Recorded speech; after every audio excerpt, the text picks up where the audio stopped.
Good evening on this Sunday afternoon at 3:30 p.m. I'm Brother Walt Smith with the Black Information and News Network, welcoming you to another segment of information that pertains to us, by us.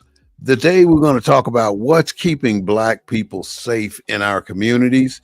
And with that, I want to introduce to some and present to others our co-hosts and definitely a new co-host that'll be joining us. And the first one is Mr. Claude Foster. I want to welcome him to the show, or back to the show, our co-host. And again, Mr. Brandon Bryce. So with that, we want to introduce you to a new show that we're doing. And I want to say welcome to the Barber Shop. That's what we're going to be doing today, the Barber Shop. Our topic is what keeps Black people safe in America.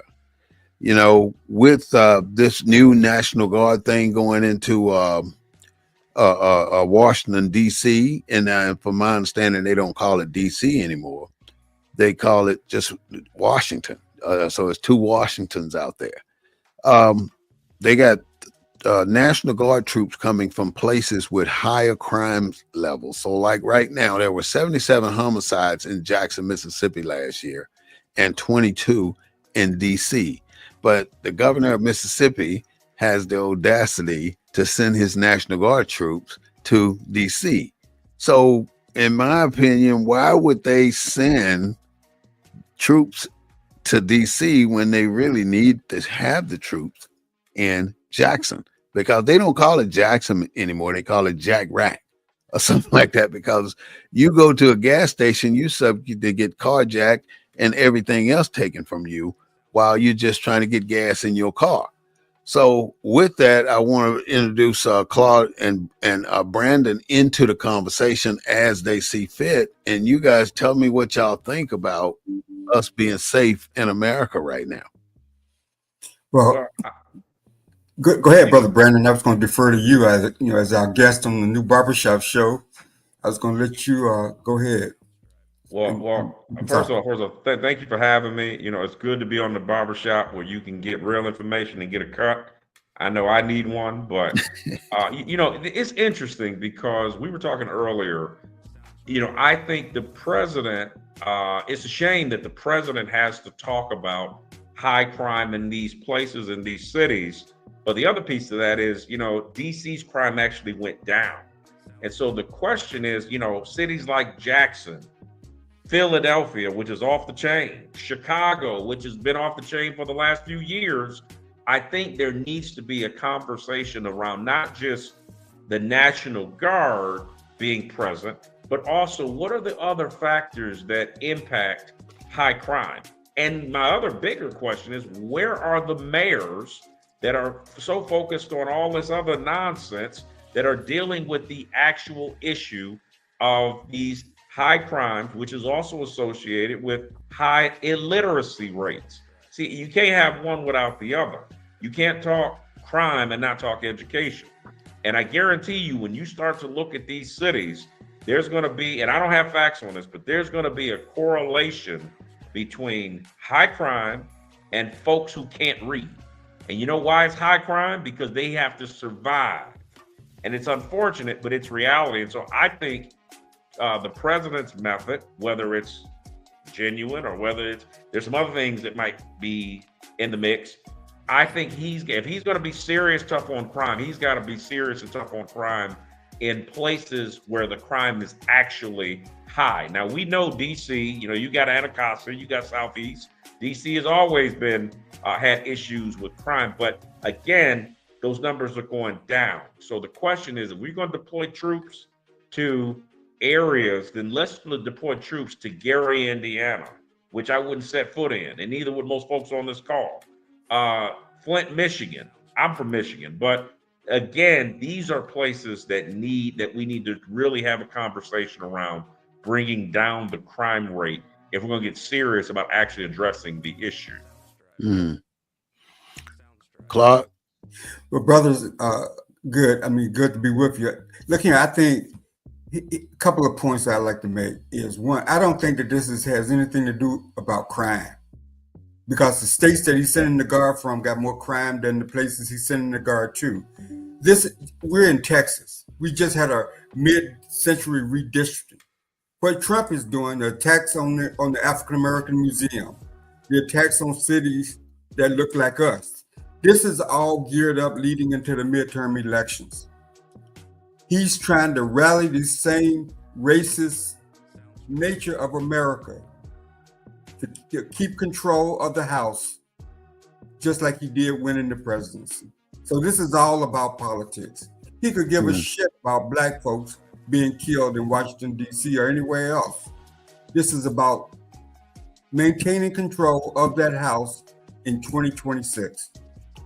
So why is he going to Chicago? He's sending out rumors about going to Chicago and trying to do the same thing that he's doing in DC right now.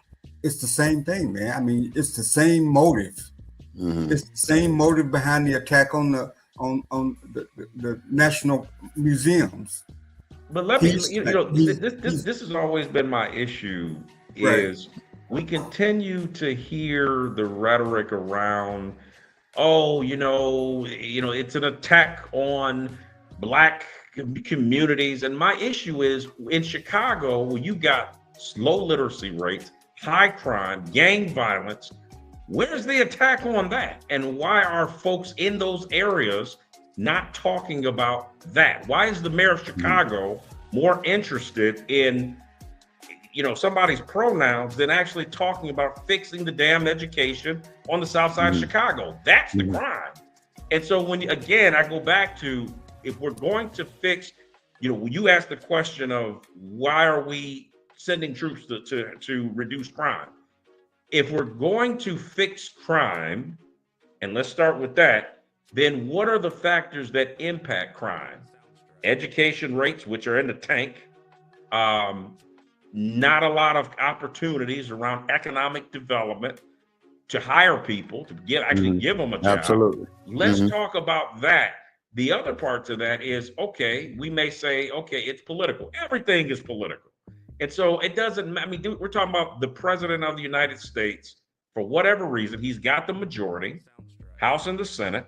And what I find this interesting is the president, when he came in, he won the House, he won the Senate. We have a conservative Supreme Court. So you know what that tells me? That tells me that the American people, which are comprised of black folk, ain't buying what the Democrats are selling. Again, this is not me. Look at the makeup of government right now. Well, I don't think I wouldn't necessarily frame it around the two parties. I would frame it around what's in the best interest of black folks. And I'm saying what that administration is doing is not in the best interest of black folks. Now, you can blame black folks who happen to be Democrats for some of the problems in Chicago or some of the problems in wherever. But I think if we try to frame it around the liberal Democrats, we're going to lose that argument in the black community. We've already lost it once. That's how Trump won. That was our frame. I think we got to frame it around what's in the best interest of black folks, regardless of whether it's Trump or some Democrat that's in office. I heard years ago, who's the guy? Who's a famous historical guy, comedian, Dick Gregory. Dick Gregory was in Detroit about 10 years ago. This was before he died. And he said something that was very interesting. He said, I got a question. Now, this is Dick Gregory talking. I'm not Dick Gregory. He said, let me ask you folks, he didn't say folks, but he said, let me ask you folks a question. You know what he said? Yeah. He said, explain to me how a city that's 70% black votes in a white mayor. So I say that whether it's, and again, people have a right to vote for who they want, but I go back to this issue of, I remember when, I go back to this issue of when are we going to deal with our own issues? Baltimore has looked shabby the last 50 years. Certain areas in the south side of Chicago have had issues for many years. The rate of quality education in Black communities has been abysmal under Democratic leadership. Now, let me tell you why I say that. Because they have, I mean, the reality is, ain't no Republican getting elected in Chicago, in the south side of Chicago. Ain't no Republican getting elected anywhere in Baltimore. So Republicans are not in control. So I say that to say, if we're going to hold somebody accountable in a majority Black city that is 95, 96% Democratic, but crime is high, kids can't read, folks out of work, somebody got to take the blame. Mm-hmm. No, I hear you. And all I will say to that, I'm not in favor of some of these mayors of some of these cities. I'm just saying that that where you have these majority Black cities, whether it's Jackson, Mississippi, Selma, Alabama, or wherever, there's a certain amount of disinvestment when we take control, both educationally, business-wise. I mean, people take their money and go elsewhere because they don't want to be under a Black administration, whereas the people that live in the cities can't pack up and move. And so, like I say, to me, it's about our interests. What's in our Black interest, not in what's the best politics. Whether I know Trump doesn't represent the best politics. I think he's using Black folks to maintain power. He never cared for Black folks, and he doesn't care for us today. And his agenda and the things he say about the Black community, can't argue that there's any real interest in making the Black communities better. It's something that we've been seeing all along that we really don't put a lot of attention to. And if you go to Memphis is probably 67% Black, but like I say, you got a white government there. And the reason we got low Black voter turnout is because of the situation that America places the Black people in. How do you prevent Black people from voting? First of all, you get them under the uniform, I call it Uniform Code of Military Justice, the law. You get them under law and order. You get them under felonies. You get them unqualified to vote. You take away their voting rights. You do all of this stuff to a particular class of people to balance the scale of voting for them, to put them in the advantage. So you may have 67% of the population in a particular city, but you got 30% of those 67% under a federal law, under law and order, under getting a felony, under getting misdemeanors, under getting under the court system, on the probation, giving them reasons not to be qualified to go and vote. So across the country, it's been being done for the last 20, 30, 40 years to disqualify Black people from having the right to be called a citizen and from having the right to go register to vote. So that's how you maintain the balance of white people being in charge.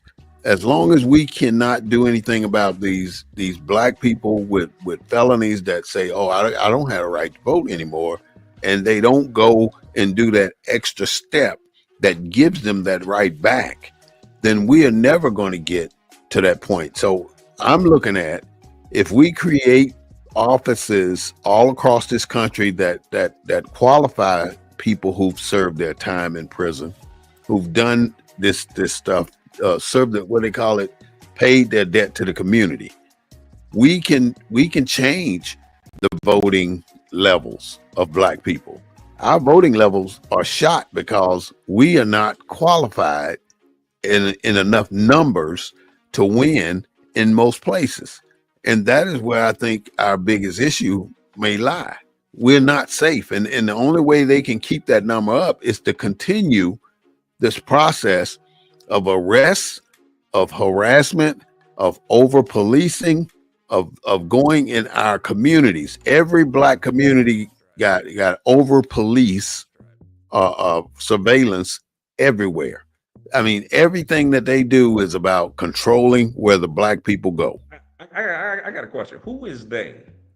When I say they, I'm talking about the white government of America. So These white folks that are in charge of how that city runs. So you said they, you said they, but because this has been an issue in many cities, it's about 6%.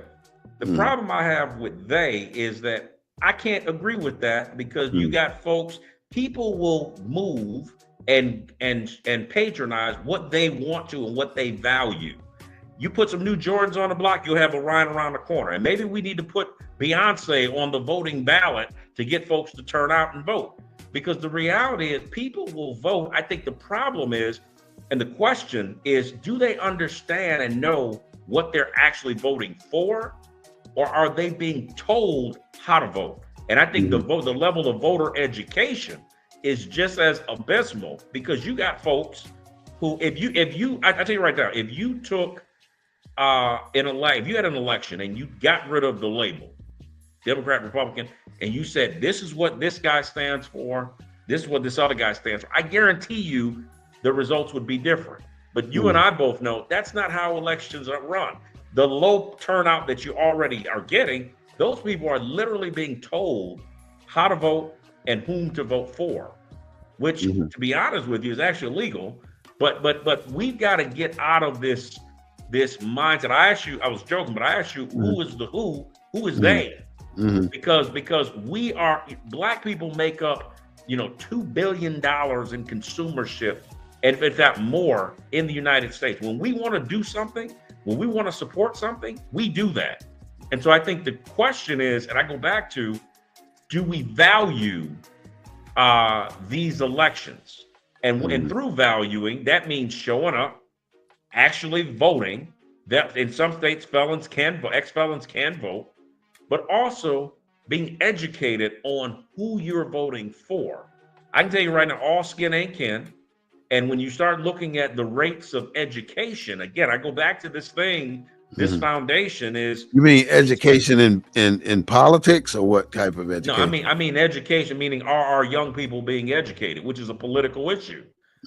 Until we fix that, that is the foundation of unemployment, because the reality is it's not an unemployment issue. The jobs are there. The question is, can the people actually do the jobs that are now being present? We have an underskilled, unserved population that in many cases can't do simple math. That's why unions won't take them. Can't do standard math, can't actually write an essay. So now when you're saying, well, wait a minute, how do we truly fix these issues in the black community? You said, are black people safe? Well, if you can't do simple math and you can't write, you're not safe, which means now you got to look at other platforms. I remember there was a person in one of the cities, and they said, the reality is people are going to eat, whether that means bopping you upside the head or, whatever they got to do, folks are going to eat. And so it's America's problem. And I can tell you, the reality is it doesn't matter who the president of the United States is. There's this boogeyman in Trump. The boogeyman to me is are those individuals that allowed young people to fail in education. In Detroit, there's a case where the young students actually sued the state because they said they weren't teaching them anything. Where's the highlight on that? And that's a generation that's being failed. So again, I think we've got to stop with the rhetoric that the left, I'm gonna say the left again, because that's who it is, are saying whether you like this president or not, that's your business, that's your piece. But it doesn't matter if it's him or the guy that was in there before. Black folks are still not safe. Right. And they're not safe because they're the things that will make and empower them has not been given access to them. Low literacy rates, lack of employment. The reality is people hire people who typically look like them. Mm-hmm. The conversation on marriage, which is an economic issue, that's a negative impact in the Black community when you talk about the level of divorce rates or the Mm-hmm. level of unwed mothers.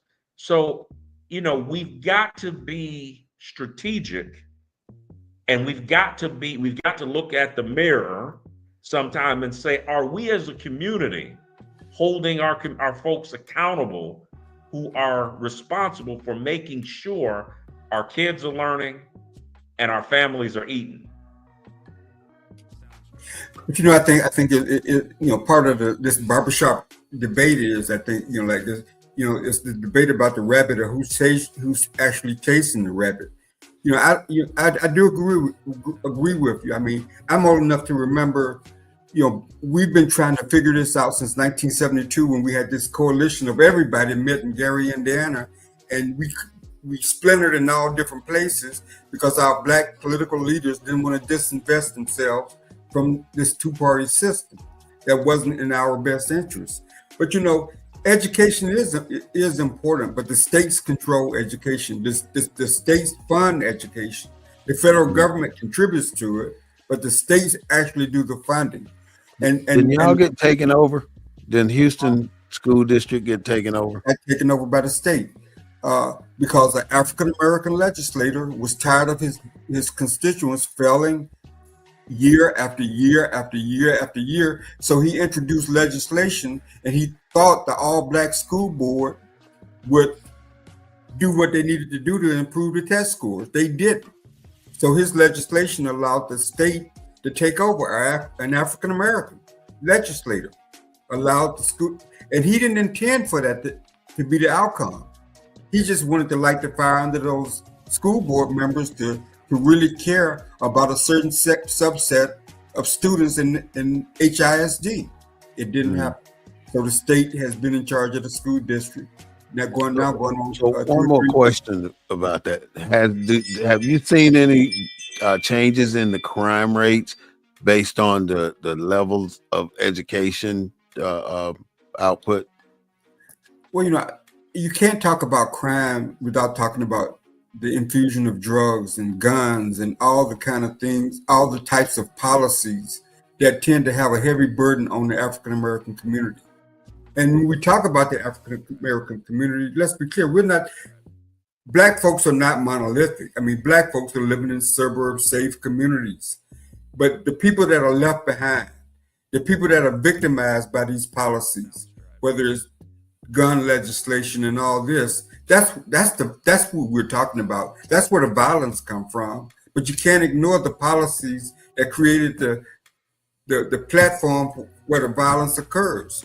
And so that's why I keep going back to the political aspects of it. The Congressional Black Caucus, they're getting ready to have their legislative Black Caucus weekend in September.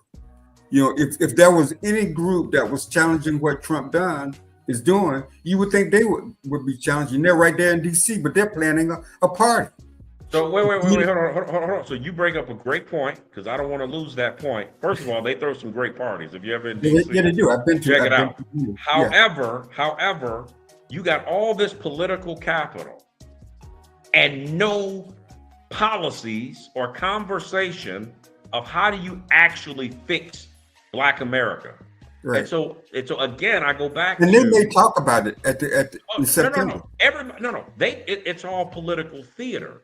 Right. And that's the point that I'm trying to make here today is Black folks, whether you're from the projects, whether you're from Main Street, they're tired of the talking. People want to see real results. And that means a plan on how to fix education. A plan, you want to talk about immigration, but one thing that people don't realize is that, immigration plays a big factor in African American employment. Because the reality is, if I can pay somebody $10 less than paying you, I'm gonna pay them that. You never hear about that conversation. Why isn't the CBC talking, or Congressional Black Caucus talking about that? Why aren't they talking about the fact that you've got failing schools where, I mean, if you just take a playbook out of Little Rock, in the 50s, we couldn't get into schools. Now the kids can't get out. The schools are failing. It's another generation failing, and they want to talk about pronouns. So again, you're right. But the question I challenge is, don't get on Trump. Talk about what are they doing, people who look like them, to change the rhetoric of how do we fix our communities. Let's talk about that. And I don't. And as a group, as a group, homogenous group of Black folk, I don't think we know how to do that. You know, I'll give you a good example. You mentioned Memphis. Memphis, Harold Ford's old district is the blackest district in the country, and it's headed. Their legislator is Cohen, a white guy, but he can't join the CBC because he's white, even though his constituents are 90-some% Black. Tell me how that makes sense. Nonsense. That guy can pick up the phone and call the legislator and join. King's movement. No, he tried to join. And their rules won't allow him to join because he's not an African American. But here's the issue I have with it. Okay, he may not be a member, but you're trying to tell me they can't work together on policy? Well, I'm sure he does. Stop with the excuses. Yeah, I'm joking. Stop with the excuses. It can be fixed. It can be fixed. We can. Yeah. No, I'm just telling you how it is. Black consumership in America drives this economy. And you're trying to tell me in the Black community, we don't have a money issue. People would think I'm crazy for saying that. We have a trust and allocation of resources issue. And the problem is that when you look at things like education, I would say, the conversation that people say is, well, it's going to take us 5 to 7 years to fix it. My kid doesn't have 5 or 6 years to get it right. Right. Does your kid have that long to get it right? I don't think so. No, we have power. Look at what Reverend Bryant did at New Faith in the boycott of Target. They just fired their CEO.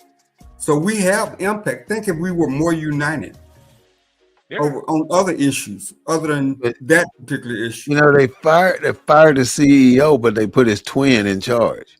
Well, so really, Target is losing money as a result of that strike. All right. So now I don't know if y'all heard about this September thing about the hair issue. The women boycotting all the hair stores in America and not purchasing these weaves and these wigs and these hair products, and just allowing the market to not have that $1 billion influx from Black communities. Have you heard about that? I mean, it's supposed to be the whole month of September, but I don't think we're gonna do it. I haven't heard about it, but the reality is people like to look good, and you got the BET Awards around the corner, and ain't nobody showing up looking like who did it and what done it. Didn't they get canceled this year?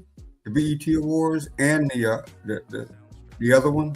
It should be canceled because it was terrible the last time I saw it. But I will say this, this is interesting because I'm glad that Black folks, us, are talking about how to make some money. You don't hear about it in church. We don't talk about it in our conversations.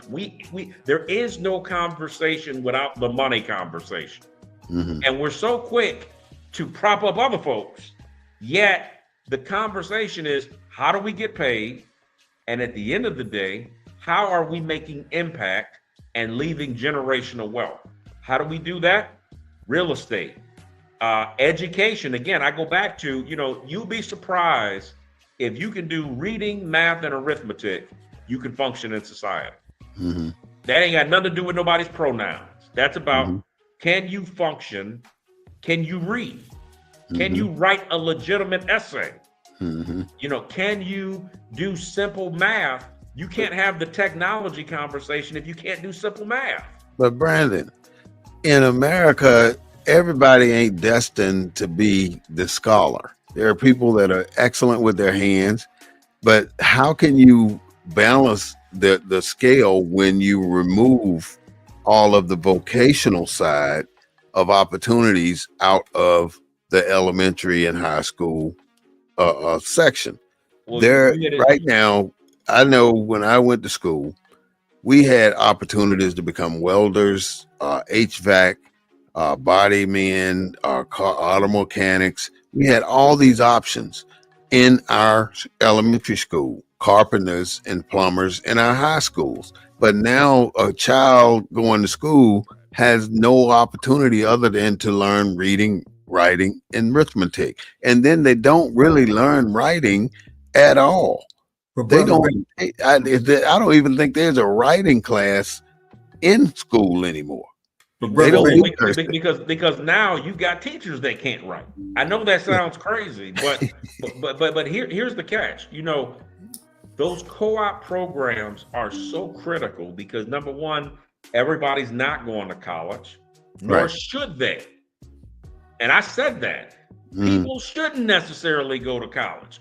Too caustic is too expensive, and the reality is a community college can give you a much better experience, educational experience, than a 4-year can, depending on what you want to do and depending if you're good with your hands or you prefer to work in shop. But the other thing is, and we talked about this earlier, War, is the problem is we're preparing for the jobs that have already came. That's behind. What about the jobs that have not even been talked about yet? Yeah, that's a good point. I was going to say what Brother Bey is talking about, that ship has already sailed. Robotics and AI and all that kind of technology is going to replace those kind of jobs. We need to be focusing on the AI generation, the robotics and all that kind of stuff, because those jobs are really going to be a thing of the past. Well, you still gonna need a plumber. You still gonna need an electrician. You will. But here's the thing: technology is, I believe, is the one thing that can finally balance the levels, the playing field. But the reality is, we don't exist. We're not in the room, and so this whole Black Tech initiative is so critical because now you're talking about, what took 30 or 40 men to do through automation and through AI, now one person can do. Yeah, just look at the shipping industry, the shipping containers. Look how many jobs were decimated with robotics. And it's not over. There are a lot of people, gentlemen, there are a lot of folks that will not make it through this economic storm that's coming. And when I say that, I'm saying that from the perspective that at the rate we're going, the world is speeding up, technology is speeding up, jobs are speeding up. Some folks can't keep up. So the question is, what are they going to do? We talked about this before you got on, Claude. There's a book, a writer, I believe it's from the New York Times or Wall Street Journal, wrote a book that, and pardon the title, but it was No More Cotton to Pick. And his summary was, with all these immigrant communities coming in, taking industries, building industries, agriculture, what are people of color going to do if you don't have a decent education? Well, I think that, and here again, it's back to politics, with the elimination of the Department of Education, whether or not that's a good thing for the Black community or whether or not that's going to further deepen these divides that we're talking about. So the state, I disagree. I think it was a great thing. And I'm going to tell you why. Education should be a local control issue, not in Washington. Well, you're talking to somebody that grew up in Alabama, Mississippi. I think we kind of disagree with you, but I hear your point. That's fair. Now the state took over in Houston. What changed? Have they made a difference in the education system in Houston? It's still failing. It's still being written. Kids are doing a little bit better, but local control matters because there are legislators. In your case, in Texas, people from Houston and Dallas shouldn't be deciding what happens in San Antonio. It's pretty simple. And so when you start to look at local control, you're saying the teachers have more input, the principals have more input, the superintendent who's actually managing the schools has more input. It's getting the politicians out of the conversation. And Well, it's putting in Houston, the state took over, so it's not local control. The teachers and local educators don't have no say so. The state took it over, and that's not working out too well. But the school system is still going forward as if it's a regular school system, right? Yeah, they just got rid of the duly elected school board because the Democratic school board. Well, yeah, it was of course a Democratic city, but it was Democratic school board. But I hear where you're going with that, but that doesn't correlate. I hear what y'all saying. Fellas, what did Einstein say? He said, doing the same thing over and over and over and over and over again is insanity. Yeah, it's insanity. Yeah, I hear you. I'm not gonna argue. Try something new. Democratic elected school board. Yeah. Mm-hmm. I guess you could use the same argument about the Democratic elected mayors. So the major question is, how do we fix this education system in order to ensure that our kids can move up into or grow up into a safe society?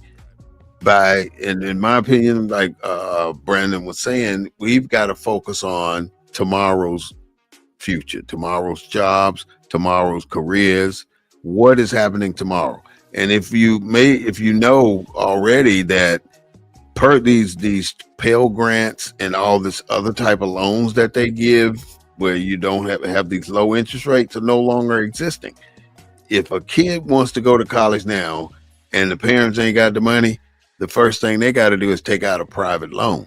And that private loan is done at a higher interest rate and a higher payback rate immediately, not 6 months or deferred. It's right away. So you cannot afford to go to school these days.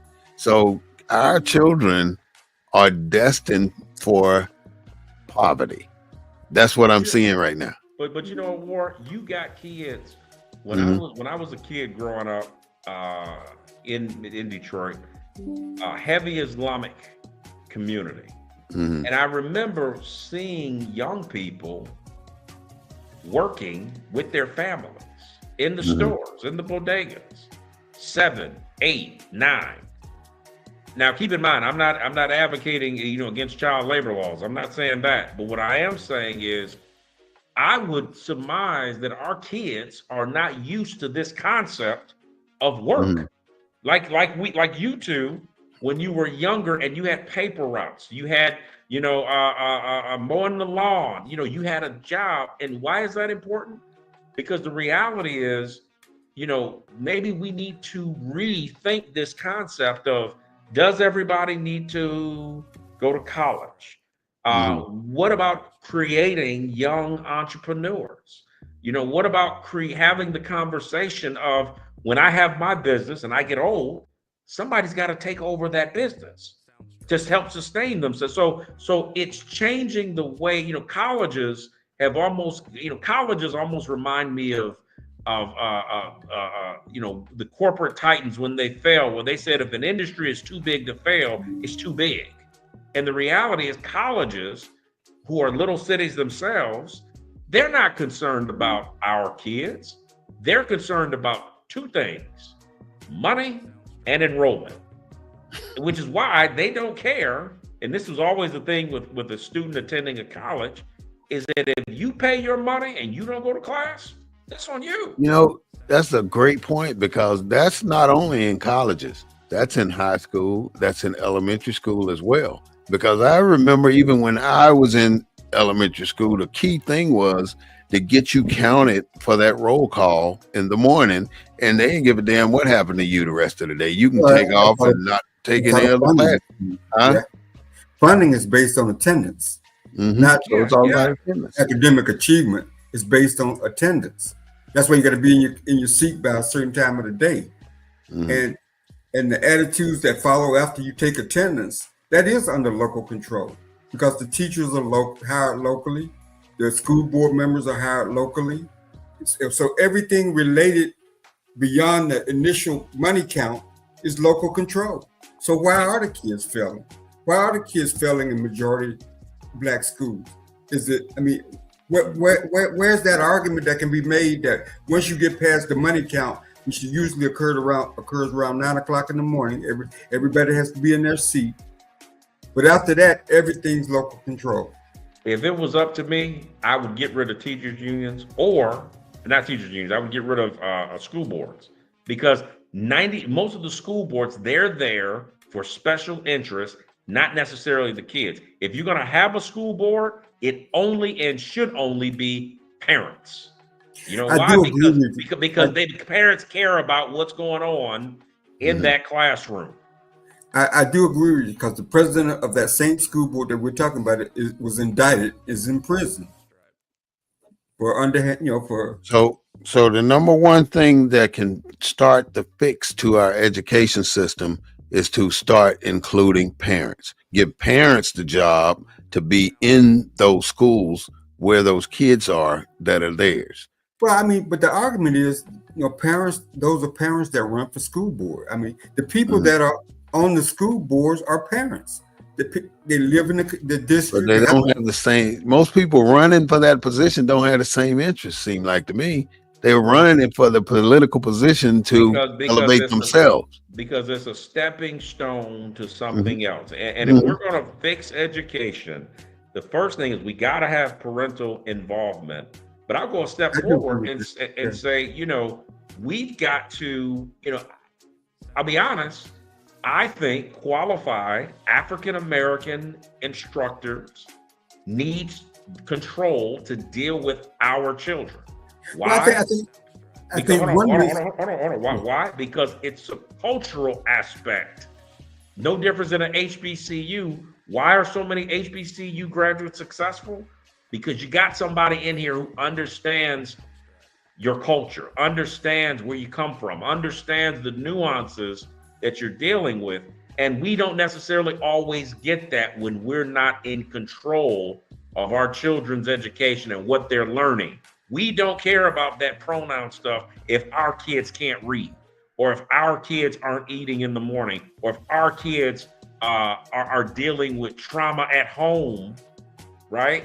That you don't normally, that other folks may not necessarily be equipped to deal with. You can't have trauma at home and learn in the morning. Can't do it. It's impossible. Especially if you're on an empty stomach. Yeah. And that's been an issue as well. Our kids can't learn or won't learn if they can't have food at home, because the parents don't have enough money to buy enough groceries to keep food at home. And then they go to the school and the SNAP program is no longer available, where they can get milk and a cookie or something for breakfast. Didn't this administration, didn't they cut funding didn't the Department of Agriculture cut funding to that program? Yeah, they cut billions of dollars out of it with this big, beautiful bill. However, it didn't kill the program. The program is still there, but the change is in the quality of the nutrition.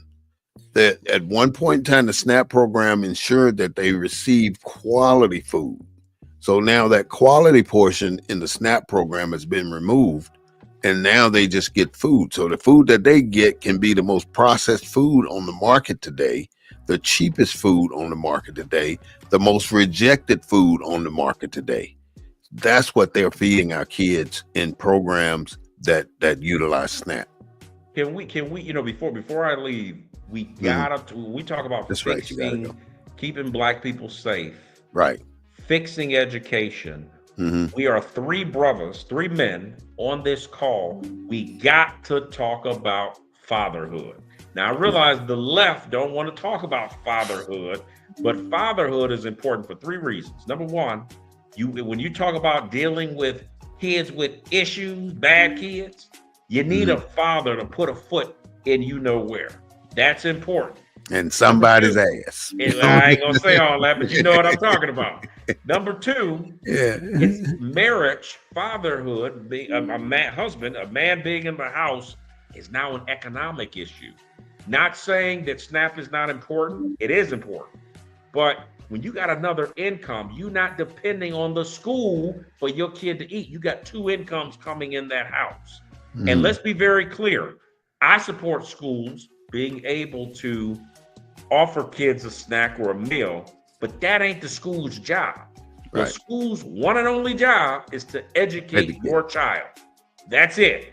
And then third, you know, when you talk about fatherhood, is that now you're talking about you've got family values coming back into the Black community.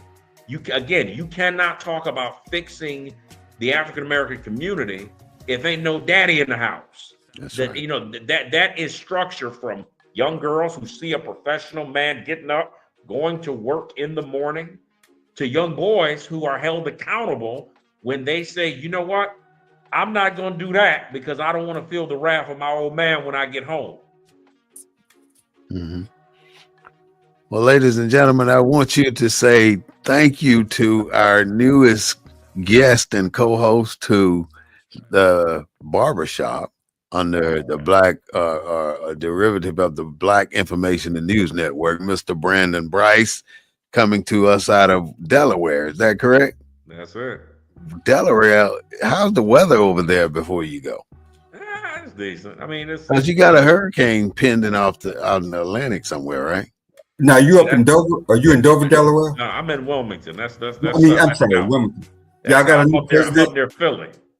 Yeah, y'all get a new president at Delaware State yet? I don't know, but that's a whole nother conversation. That's on the next barbershop. All right, we'll talk about the next. Yeah, but we want to thank Mr. Brandon Bryce for attending, being a member of our team today at the barbershop, and we look forward to our next conversation next Sunday. Thank you so much, Mr. Bryce. You take care, and we'll see you again next week. All right, gentlemen. Thanks. Bye-bye.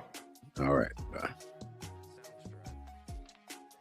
So, Claude, that's our new co-host. How you like his input? I like him because I think he represents a perspective out there that and a different perspective in the Black community in terms of how we look at the problems and what causes the problem. And I think you need that perspective.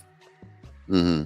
He came up with two great ideas, and the one was, you know, as men, you know, we talk about certain things, and we talk about them mostly at a barbershop that are pertaining to us, and you can get the most out of some subjects in a barbershop. That was a great part, or a great intro, and a great idea, and that's something that I think we can follow up on and capitalize on. So I'm looking forward to doing that. Next thing that I'm interested in is how AI is becoming so prevalent in our day-to-day operation. Is it going to affect our safety in our community? I mean, we know, relating AI to our personal communities is more like cameras, more like surveillance, more like internet access, more like that type of genre. All those things concerning cyber war. So how is that going to be something that we get better in? A lot of our younger kids are real good at that kind of stuff. I mean, you know, AI scared me though. AI is scary. Yeah. I was thinking something the other night. Just thinking. I thought it. And the next thing I know, it showed up on my phone in Google. You know, I've seen that happen too. I'm trying to say, is this thing reading my damn mind or something, or what? You know? It had to. I didn't say it. I didn't type it. I was just thinking. And damn if Google AI didn't. It popped up on your phone. You mean nobody? You don't think somebody else may have said it around the house or something more? I was here by myself, and it populated on Facebook. So you saying AI is getting so damn smart, it's reading our minds? Yeah. I hope not, but I believe you though, because that happened to me too. But I kind of blew it off, I guess. God is my witness. It never left the inside of my brain, and then it populated on my phone. I'm kind of thinking that. Why do you think that they're building these big, massive plants that house all these computers. Mm-hmm. They built one in Utah. The government, the federal government built one in Utah. You remember? I don't know if you know that in Provo, Utah, they just built the world's largest data center. Yeah. It's probably got thousands of mainframes. Now, think about that kind of power that can emulate a brain and store all that information. That can outthink a human brain. It's something. There's a lot of shows out there that talk about AI and how. In our black communities, we still trying to get Johnny to read red and yellow, black and white. Yeah, we're way under our education capacity right now, we're under our education capacity not because we're stupid. We're under our education capacity because we're being blocked in the pursuit of our education capacity. Well, my wife is an educator, and I'm gonna tell you, I mean, inner city school. She teaches at an inner city school here in Houston, and there is a major difference between an inner city school and a suburban school. Not so much in the ability of the teachers, or the caring of the teachers, or the curriculum, but in the resources that the school has available, like books, computers. No, resources in the school and resources around the school. And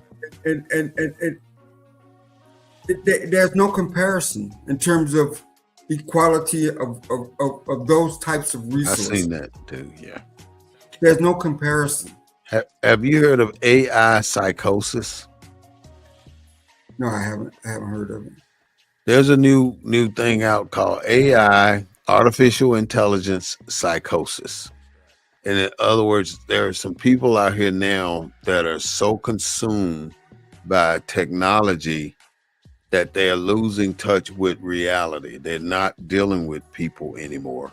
They're so involved in AI and in computers and all that stuff. So people are losing the personal human touch now. They named it. The people that are getting these jobs in AI, because they don't need to be the brainy people. They don't need to be the college educated people. These people are good sitting down in front of a TV screen and playing games all day and manipulating computers and being able to. That's who's getting hired in these jobs. They are not necessarily college graduates, but there's some very agile people in terms of their ability to interface with technology. Well, our talk about our Black people safe in our communities has been good today, and I want to just bring up a few other topics that are circulating around the country. One is they raided the Bolton's house because he's on Trump's enemy list. And they stayed in his house over 7 hours, just confiscating his stuff. It was Chief Justice. But it's his own fault. He wrote a book that they said the only way he could get that information from that book was through classified documents. And so that's what prompted it. I mean, that's what they claim is what prompted it.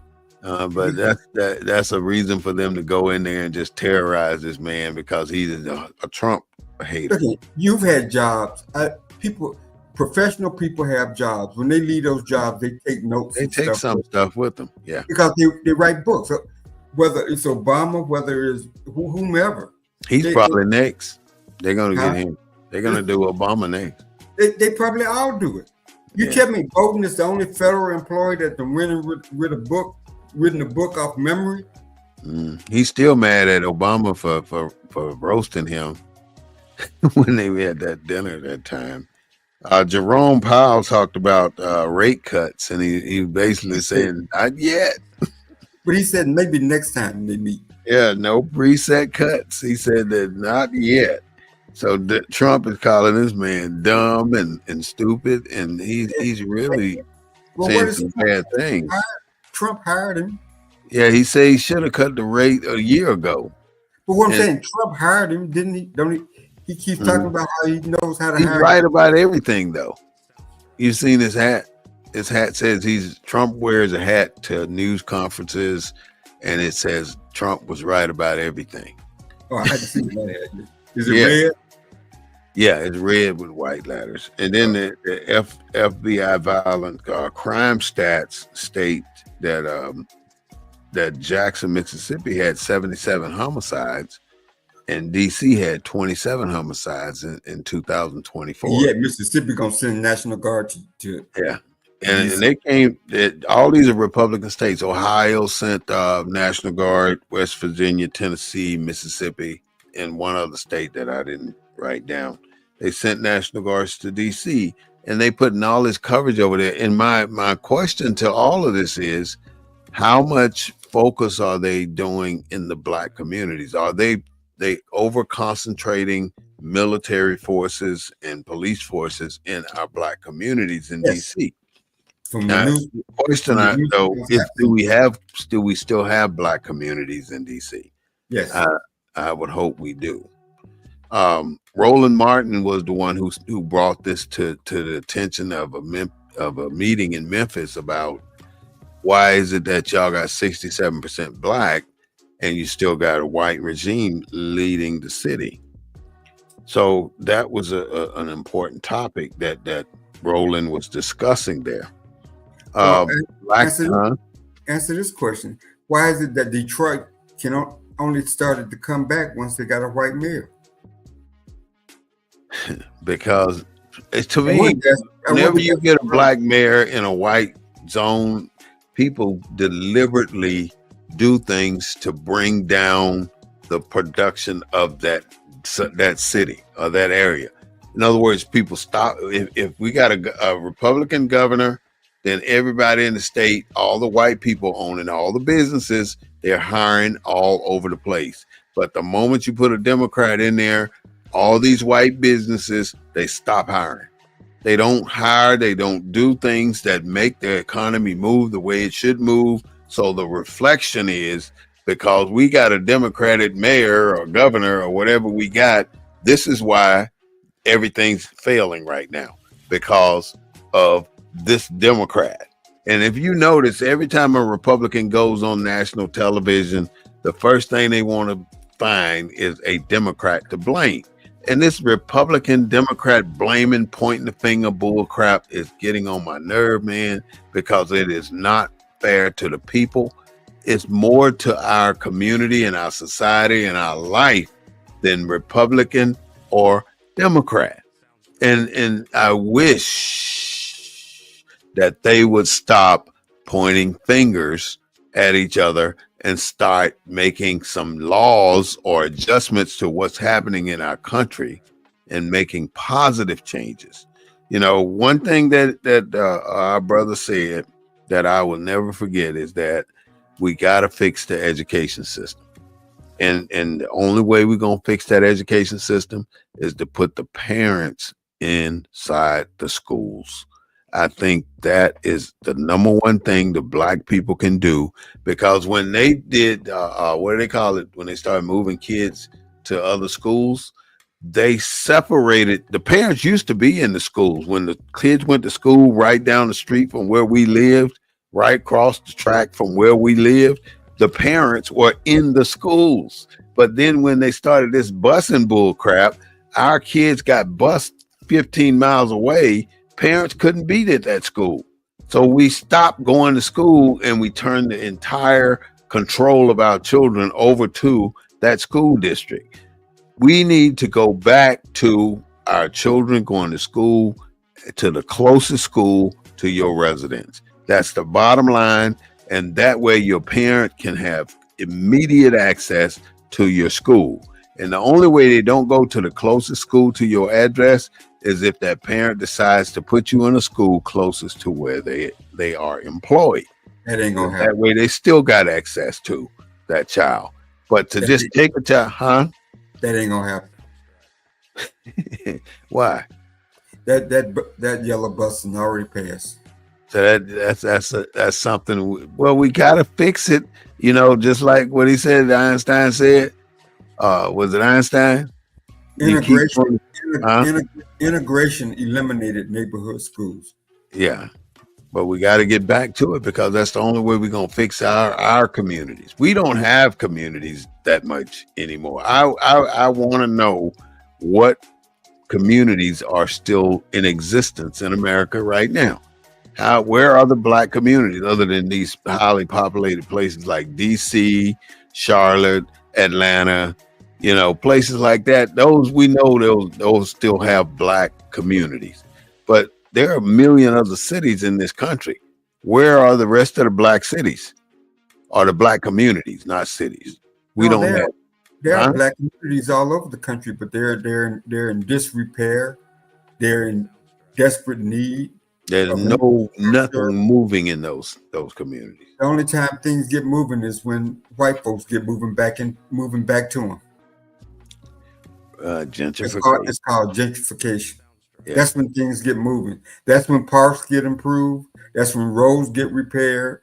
That's when sewer systems get replaced. All that infrastructure that's been neglected, that's when all that gets taken care of because they're coming back. That's right. So, Clark, we've been here a little over an hour, so go ahead and formulate your closing and let us know what you really think. It's an interesting conversation, but I think one of the things that I noticed about this call, we respect the differences of opinion. There wasn't no arguing back and forth because I think we get caught up with that too much. You know, I think that's what turns people off about politics. But I think the show's been interesting. I'm glad you brought a third party on there with a different perspective. Not your perspective, but my perspective, but with a different perspective. Well, you know, we're still fighting for our lives down here in Houston because I'm gonna have me a new congressman in March of next year. Al Green is out, so whoever wins the 18th, Al Green is out. He's out. They took away his district. Oh yeah. They moved him out of his district. They moved the district away from him. And so my precinct, I'm in precinct 2134. I'm now in the 18th congressional district, which is part of Houston. You got moved into another district too. Into the 18th. I'm in the suburbs. I just got moved into the 18th congressional district. Wow. The issues that the 18th deal with are different than the issues that we deal with out here. But it's a majority black district. I mean, in some ways, the white folks, the Republicans in Texas played the race game better than we did. They used race to draw these districts. And they created more majority Hispanic districts. Hispanic vote Republican. This is a numbers game. So they created these Hispanic districts that probably going to trend Republican. It's going to be curious to see how the courts look at this. But as for now, the Republicans have won this battle because Al Green going to be fighting from the other side, meaning the courtroom. He's going to be out of his seat. Yeah. So you're going to have people running for the 18th to replace Sylvester Turner, who died in office, who succeeded Sheila Jackson Lee, who died in office, who succeeded her daughter, who just carried out the remainder of her term. And so these people gonna run in November because the governor held that seat open for a year before he had an election to fill the Sylvester Turner. Sylvester Turner died in March. But he didn't call for an election until November. He could have called for an election back in May. In the very next month. He held that seat open until November. So these people are going to run for that seat in November. And then they got to turn around again and run in March, in the March primary. So November is midterm? No, November is just it's November is the election to replace Sylvester Turner, who died in March. The midterms are not until March of 2026. Mm-hmm. So whoever wins in November has to run again in March. Now you know how confusing that is. That's going to be for voters. Mm-hmm.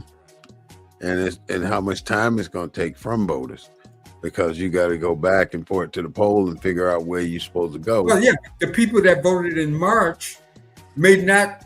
The people that voted in November, some of them are not eligible to vote in March.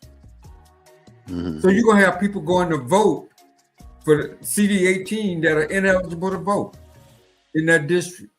Mm-hmm. And that confusion may cost the Democrats another seat, because the seat that they took those voters out of, they're not going to vote in that election. So if the Republicans run somebody in that seat, they may have a chance of winning because they done created so much confusion. And you can't tell me that wasn't on purpose. So that's going.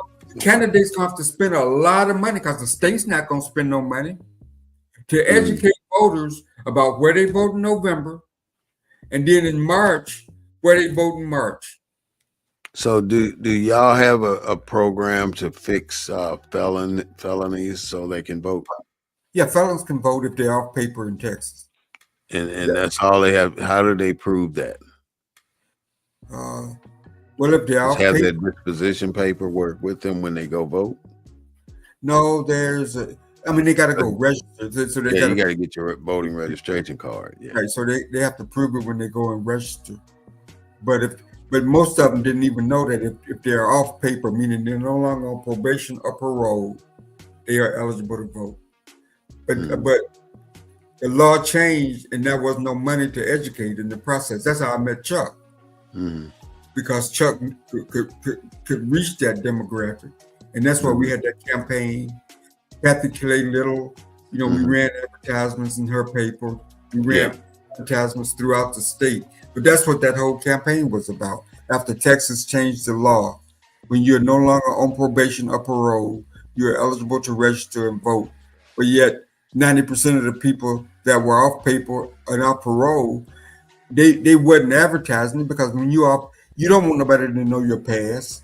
You're not going to be walking around, hey, I was an ex-felon, I'm off, probation or parole. So we used to have registration booths in parking lots, so they could just drive up and not have to get out of the car and not expose themselves, because they've gone on with their lives. They've left that behind them. So we gave them opportunities and places to go and register that wouldn't expose their old life and wouldn't hurt their new lives.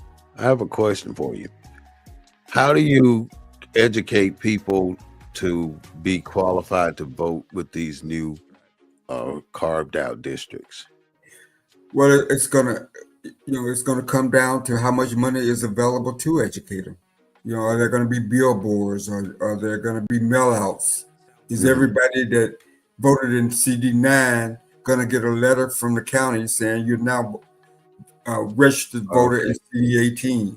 I mean, so whatever it is, it's going to cost. It ain't nothing free. Well, that's but technology, you could text everybody. That's I mean, there are different. The candidates going to have to educate. Going to use some of their campaign funds to not only campaign, but to educate the voters that they want to vote for them, because it's in their interest. So this burden is going to fall on the candidates who get the least fundraising because of who they, because of their candidacies. They're not, like, the problem with Fort Bend being a major part of Harris County in the 18th is you got different dynamics, and it's the same media market, but it's an expensive media market. So now a candidate, because the TV market for the suburbs around Houston is the same TV market for Houston. So it's going to be interesting to see how it spans out. But it was interesting to have our guest on They have a different perspective. In the barbershop. In the barbershop, because you got different perspectives. I go to the barbershop and we're talking different perspectives. But you know, didn't Trump go into the barbershop? Yeah, but not for a haircut. Didn't he go to McDonald's where the low wage workers work? What did he do that? I mean, what's the point of him doing that? The point was him to get the 25% of African American male voters that he got. And he says he don't like smart people. He don't want. He got 25% of the vote. But I've enjoyed I enjoyed the show. I enjoyed the topics. This is how you educate. This is how you get people to start thinking about various issues. When you can have a conversation with different viewpoints and not screaming and shouting at one another. We need more of that kind of discourse in the Black community. Okay. I was telling Mr. Brandon that we want to create a forum where we got about 5 people that can, articulate conversation like we've done today and do this on a consistent basis. Yeah. Like every Sunday for our 3:30 show. And I think that just improves how we are as Black men. And the other thing that he brought up is that we should indicate where you're just not going to make it a Black male thing, are you? No, we can have females too. Okay. I mean, but the thing is, they can be from anywhere in the world, and we just need to indicate where we're from on our nameplate. Yeah, so that would help. That's what I'm gonna start. I'm gonna put San Antonio on mine, and you do the same with yours, and hopefully he do his, and that way we start to broaden our base. Well, I would go further. I would put where we actually are at. Okay. Yeah, I would put like Pearland, and you would put where you're actually at. Okay. Or we could leave it in the metro. Yeah, I like the metro. Yeah, leave it in the metro. Because people wouldn't know where these suburban places are. No, they never heard of those. They know where Houston, they know San Antonio. Right. And they definitely know Dover, Delaware. But but it is interesting though. The part of the problem with part of the problem with us today is that we're not what we are pre-segregation. Pre-segregation, we was all where we were. It didn't matter about the income level. We all went to the same school. Yeah. We all lived in the same neighborhoods, and we all had the same purpose. That was to end segregation, to get the right to vote. So we was all on the same page, pretty much. Yep. When integration came in, we lost that sheet of music that we all had. Now we got different sheets. Yes. And I think it's more complicated. Yeah, we got what, 40-something million Black folks with 40-something million sheets of music. That's quite a bit, ain't it? And the only commonality with those sheets is that we Black. Yeah, you're right. That's the only commonality. Kind of like slavery. The only commonality, because we were brought from different tribes or different locations on the continent. We wasn't all from the same place. Most of the Africans that came here came from the islands, the Caribbean islands. We didn't come directly from Africa. So they just rounded up a group of Blacks that came from different parts of Africa and brought us to America. And they could have been mixed up Caribbeans, Venezuela. No, it wasn't Caribbean. What I'm saying is the slaves that was on the islands came from different parts of Africa. They were on the islands first. Our voyage didn't come directly from Africa. It came from that part of the world. And it was and the slaves were from different parts of Africa. They weren't all from one part of Africa. They weren't all from one place. They picked them up from all different territories. So we've been on That's what I'm saying. Music from the beginning. They could have went to Puerto Rico and traded out some slaves, put some off the boat and put some on the boat at the same time. So the thing is, nobody can prove any of that right now. Right. We don't know who and where. And the only thing that kept us together back in the day was SLAVE. Mm-hmm. Trying to classify with another name. Yeah. COLORED. Mm-hmm. NGRO. Mm-hmm. But when we got who we thought we were, African American, Black, whatever, Mm-hmm. I think we went in all different kind of directions with no clear leadership. Yeah. Well, there you have it. That's Claude Foster, the CSA Consulting Group in Houston, Texas, broadcasting live. He is the co-host for the Black Information and News Network. Really appreciate his perspective. And I want to say thank you, Mr. Claude, for joining in and bringing your perspective to the world today. And we'll be very happy to see you next Sunday back on the show. Okay. Take care. Take care, brother. All right. From the barbershop, this is Brother War Smith with the Black News Network, the real voice of Black USA, broadcasting live every Sunday afternoon at 3:30 p.m. And I want to say thank you for all the people who join us. We have to go back and do a rebroadcast on TikTok, which is not a problem. We'll be doing that here shortly. So thank you so much for joining us. This is the Black News Network, BNN 247. Don't hesitate to call in at 210-872-2261, and we will put you on the air. And if you have a clip or anything that you would like us to pull into our show, send me the clip. I'll get it on there. Thank you so much for tuning in. I want you to have a great day today and a better day tomorrow. The Black News and Information Network signing off.